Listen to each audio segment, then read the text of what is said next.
Good afternoon, welcome. People are living longer, and societies are getting grayer. And I know you know that. You know, you read about it in your newspapers every day, we hear about it on the television. Sometimes I worry that we hear about aging so much, so often, that we've come to accept it with a kind of a complacency. So let me see if I can zoom out for a minute and put in historical perspective just how unprecedented this era is in human history. More years were added to average life expectancy in the 20th century than all years added across all prior millennia of human evolution combined. In historical terms, in a blink of an eye, we nearly doubled the length of the lives that we're living. During most of human evolution, life was short, very short. We don't know exactly what life expectancy was, but the estimates range from 18 to 20. Now think about that for a minute. That's barely long enough to ensure survival of the species. You know, people have to age long enough to be able to reproduce and then hang around long enough to make sure those offspring can grow old enough to be able to reproduce. So it was touch and go for the species for a very, very long time. Now, in these early years, evolution did act on aging. It acted in the way that evolution acts, at a snail-like pace. And life expectancy got a little bit longer, and a little bit longer, and a little bit longer. And now fast forward to the mid-1800s in the United States, life expectancy had reached the mid-30s. And then in 1900, life expectancy had come all the way to 47 in 1900. End of that same century, life expectancy was 77. And today, it's 79. And this change is not finished with us yet. In recent years, 3 months has been added to average life expectancy at 65 every year. This is an extraordinary change. And across the very same period of historical time, across the 20th century, fertility rates fell by half. So we have people living longer and fewer children being born. And those two phenomena together create aging societies.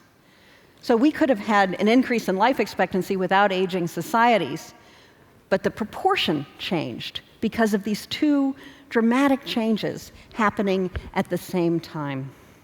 In 1900, 4% of the population was over 65 in this country.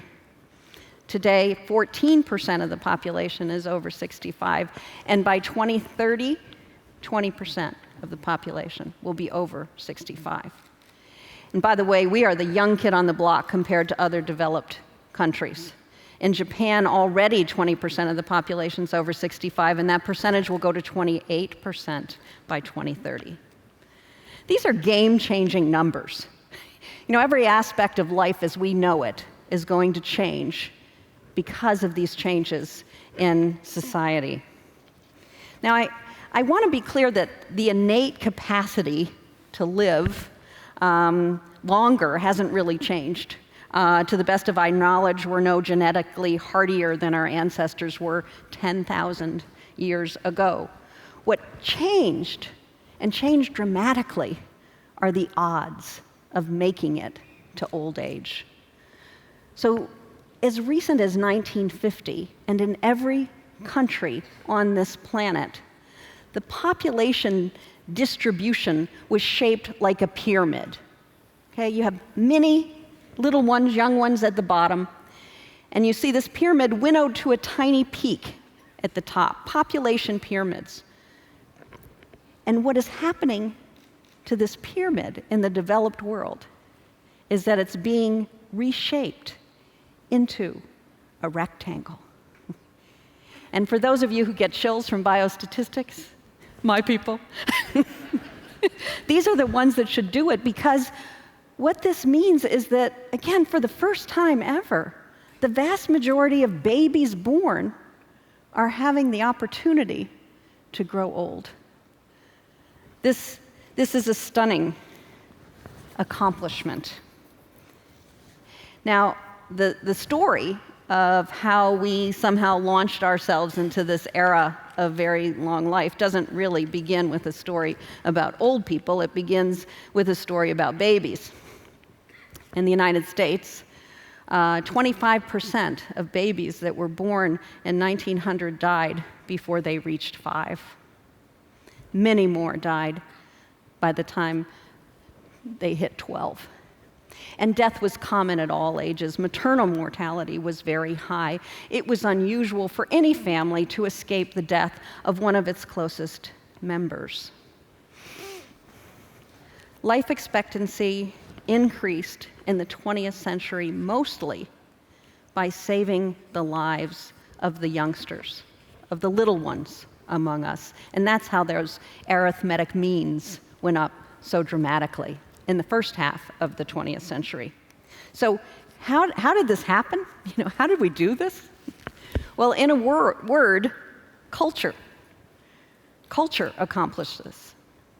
And by culture, I'm referring to the crucible that holds science and technology and broad behavioral practices and social norms.